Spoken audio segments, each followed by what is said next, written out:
अस्सलाम वालेकुम, आदाब। मैं रमीज़ रेज़ा। आज मैं बात करने वाला हूँ सियासत हलचल की। जब से ऑल इंडिया मजलिस इत्तेहादुल मुस्लिमीन के 4 विधायकों ने पतंग के डोर को छोड़कर लालटेन को थामने का काम किया, यानी पार्टी छोड़कर दूसरे पार्टी में चले गए, तब से सीमांचल की सियासत बड़ी तेज़ी से उछाल मारा है। इन्हीं बिंदुओं पर मैं बात करूँगा। बात करने से पहले मैं 2 चीज़ आपको साबित कर देना चाहूँगा कि मैं सोशल मीडिया पर लगातार अपनी बातों को रख रहा हूँ, लेकिन हमारी कोई भी पोस्ट ऑल इंडिया मजलिस इत्तेहादुल मुस्लिमीन के ख़िलाफ़ नहीं जा रहा है, और ना ही मैं अभी किसी चीज़ पे समर्थन किया हूँ कि ये पार्टी को छोड़ना सही था या गलत। मैं दोनों चीज़ नहीं कह रहा हूँ, लेकिन कुछ सवालात हैं जिनका जवाब मैं चाहूँगा जनाब अख्तुल ईमान साहब से, और मैं समझता हूँ उनसे जवाब तलब करता हूँ और उन्हें जवाब देना चाहिए। और आप भी सुनिएगा। अगर आपको लगता है कि मेरी बातें सही है तो आप भी अपनी राय ज़रूर हम तक शेयर करने की कोशिश करें। सबसे पहली बात तो मैं यहाँ पे क्लियर कर देना चाहूँगा कि जो लोग, ये लोकतंत्र है और लोकतंत्र में कोई सभी एक के नहीं होते हैं, कोई इधर तो कोई उधर होते रहते हैं। पहली बात, जो लोग भी आज किसी विधायक या किसी के समर्थन कर रहे हैं तो इसका मतलब ये नहीं कि वो MIM पार्टी को भी से भी वो रिश्ता तोड़ चुके हैं। हम उन्हें गालियां देकर ज़बरदस्ती उन्हें अपना विरोधी ना बना दें, क्योंकि पहले लोकसभा है ना कि विधानसभा। चलिए ठीक है, इन चारों विधायकों ने पार्टी छोड़ा, इन्हें आप गद्दार कहें, इन्हें आप धोखाबाज कहें, ये आपका मसला है और उनका मसला है। ये विधायक ही जवाब देंगे आपको। मैं उस पर बात करना मुनासिब नहीं समझता, ना तो मेरी इतनी हैसियत है, ना मैं अपनी हैसियत को इस लेवल तक ले जाना चाहता हूँ।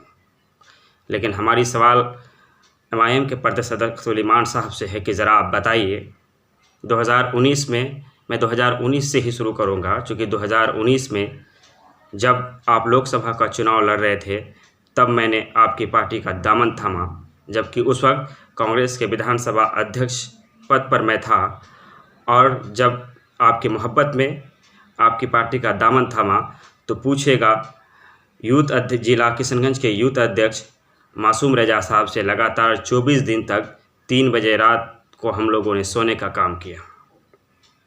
लेकिन उसके बदले में आपने उन कार्यकर्ता को क्या दिया? आपने उसके लिए क्या किया? पहला सवाल। दूसरा सवाल, आप 2019 चुनाव हार गए, लेकिन बहादुरगंज आपका सबसे ज़्यादा सपोर्ट करने वाले विधानसभा में से एक था।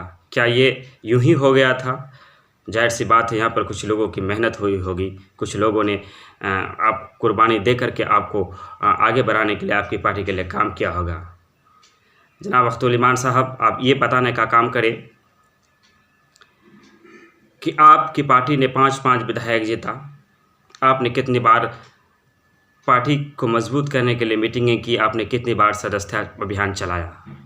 जब एक तरफ कोई व्यक्ति हार करके लगातार सदस्यता अभियान चला रहा था, राजद चला रही थी, JDU चला रहा था, लेकिन MIM के पास 5 विधायक होते हुए भी सदस्यता अभियान क्यों नहीं चलाया जा रहा था? आखिर क्या वजह थी? एक तरफ 2 महीने से लगातार फेसबुक पर यह हवाबाजी गर्म था कि आपके 4 विधायक पार्टी छोड़कर जाने वाले हैं, तो क्या आपको इस बात का आभास नहीं लगा? अगर लगा तो इसके लिए आपने क्या की? मैंने फेसबुक के माध्यम से आपको आगाह किया था कि आप कार्यकर्ताओं से मिले। मैंने लिखा था कि जो लोग पार्टी छोड़ने का मन अगर बना लिए हैं तो आप उसे रोक नहीं सकते हैं। मैंने आपको लिखा था कि आप कार्यकर्ताओं से मिलिए, आपकी ताकत कार्यकर्ता है, ना कि आपके 5 सितारे विधायक। क्या आपने हमारी बातों को सुना? आप नुक्कड़ सभा के जरिए इस बात को बार बार कह रहे थे कि हमारे साथ धोखा हुआ है, इन लोगों ने गद्दारी किया है। मैंने कहा कि इस बात का जवाब वही लोग देंगे, लेकिन हमारा आपसे सवाल ये है कि जब हमने आपकी पार्टी ज्वाइन किया था तो मैं उस समय किसी पार्टी का विधानसभा अध्यक्ष हुआ करता था। मैंने लगातार मांग किया, मैंने लगातार अपनी बातों को रखा, लेकिन हमारी हैसियत MIM में आकर इतनी हो गई कि आपने बूथ अध्यक्ष तक का पद को देना मुनासिब नहीं समझा।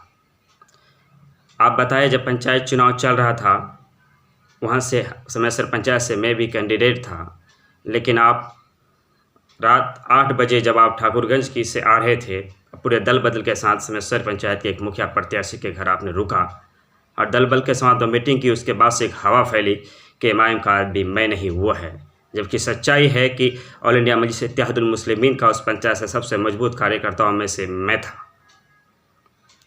लेकिन आपने हमारे घर नहीं, किसी और के घर में मीटिंग की सिर्फ इसलिए कि वो करोड़पति था। और आप बात करते हैं हक़ की, आप बात करते हैं इंसाफ की।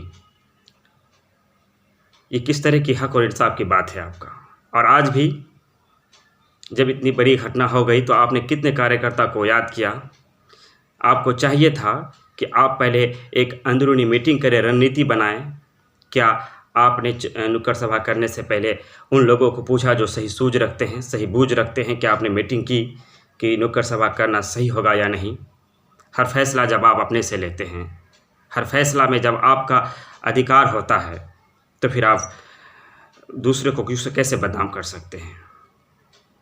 लगातार आपकी पार्टी के कार्यकर्ताओं के द्वारा गलत बयानबाजी हो रही थी, आपके ख़ास लोगों द्वारा धार्मिक मुद्दों पर भी इधर उधर की बातें की जा रही थी जो नाकाबिल बर्दाश्त था। मैंने मीटिंग में आपको कहा था कि आप सोशल मीडिया टीम गठित कीजिए और अपने नेताओं को बोलने की आज़ादी पर प्रतिबंध लगाए, उन्हें क्या बोलना चाहिए, डायरेक्शन के तहत काम करने बोले। क्या आपने किया? क्यों नहीं? 5 विधायक जीतने के 2 साल बाद तक आपने कार्यकर्ता का खबर लेना भी मुनासिब नहीं समझा। बहुत सारे ऐसे लोग होंगे जिन्होंने बड़ी मजबूती के साथ आपका साथ दिया होगा, लेकिन आपने उनके साथ क्या किया? मैं फिर एक बात को क्लियर कर देना चाहूँ कि मैं किसी के पार्टी छोड़ने का समर्थन नहीं कर रहा या किसी के छोड़ने का विरोध नहीं कर रहा। ये उनकी बातें हैं, वो जाने। आपकी लड़ाई में हम क्यों पीछे जाएं? आपके लिए कांग्रेस छोड़ा, आपके लिए मौजूदा सांसद से जो रिश्ते थे वो तोड़ा, आपके लिए बहादुरगंज के जो विधायक थे उनसे भी हम काफ़ी करीब हुआ करते थे, आपकी मोहब्बत में उनसे छोड़ा। अब आपके कहने के मुताबिक किस किस को छोड़ा जाए और फिर आप कल भूल जाएंगे। मैंने कई दफ़ा आपको कॉल किया और मैंने कहा अपनी ज़रूरत पर कि आप हमारे नेता आप हैं, लेकिन आपने कहा कि अब आपका विधायक है, अब उनके पास जाए। क्या ये एक नेता की पहचान है सर? हर नेता, एक मुखिया का प्रत्याशी भी जो होता है वो अपने साथ 10 लोगों को रखता है डायरेक्टली। आपने बहादुरगंज में डायरेक्ट कितने लोगों को रखा? जो लोग आपके डायरेक्ट भी थे उन्हें भी आप ज़बरदस्ती से भेज दीजिए मौजूदा विधायक के पास, तो फिर आज लोग आपके पास कैसे आएंगे? पार्टी को किन लोगों ने सींचा था? आपने महत्व किन लोगों को दिया? इस सारी सवालों का जवाब है। मैं फिर कह रहा हूं कि मैं आज भी ऑल इंडिया मजलिस इत्तेहादुल मुस्लिमीन का विरोध तो नहीं कर रहा, लेकिन आपको भी सर अपने अंदर झांकना होगा, उन कमियों को झांकना होगा। क़यादत तो मजबूत हो चुकी थी, लेकिन ये क़यादत बिखरा क्यों? क्या ये सिर्फ कमी उन विधायकों की थी जिन्हें छोड़ दिया? कि आपकी ज़रा सी भी कमी नहीं है? इनको मैं आज भी आपके साथ खड़ा हो जाऊंगा, लेकिन आप इस बात का यकीन दिला सकते हैं।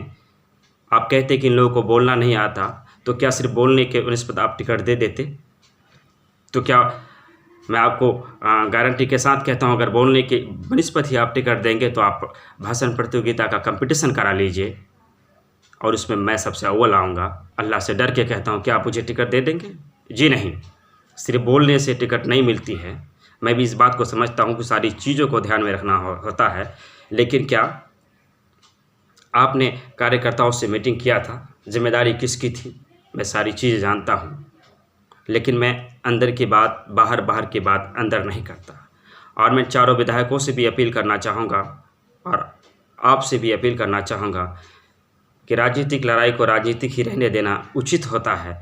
अंदरूनी जो बात होती है, अगर वो सार्वजनिक होगी तो घाटा दोनों जानिब से होना तय है। मैं रमीज़ रेज़ा, अगर मैंने बातों के दरमियान कुछ गलत बात कहा तो माफ़ी।